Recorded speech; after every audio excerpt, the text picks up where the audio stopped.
দুর্নীতির অভিযোগের অনুসন্ধান চলমান থাকায় ঢাকা মেট্রোপলিটন পুলিশের সাবেক কমিশনার হাবিবুর রহমানের দেশ ত্যাগে নিষেধাজ্ঞা দিয়েছেন ঢাকার একটি আদালত। দুর্নীতি দমন কমিশনের আবেদনের পরিপ্রেক্ষিতে আজ বুধবার ঢাকা মহানগর জ্যেষ্ঠ বিশেষ জজ মোহাম্মদ সাব্বির ফয়েজের আদালতে এই আদেশ দেন। এই তথ্যের সত্যতা নিশ্চিত করেছেন সংশ্লিষ্ট আদালতের বেঞ্চ সহকারী মোহাম্মদ রিয়াজ হোসেন। দুদকের পক্ষে উপসহকারী পরিচালক আবু মোহাম্মদ আনোয়ারুল মাসুদ ডিএমপির সাবেক কমিশনার হাবিবুর রহমানের দেশ ত্যাগে নিষেধাজ্ঞা চেয়ে আবেদন করেন।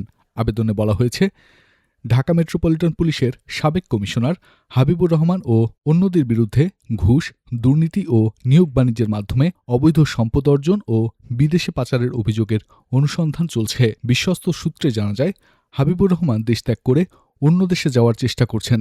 তিনি বিদেশে পালিয়ে গেলে অনুসন্ধান কাজ ব্যাহত হওয়ার আশঙ্কা রয়েছে। তার বিদেশ যাওয়া ঠেকানো একান্ত প্রয়োজন।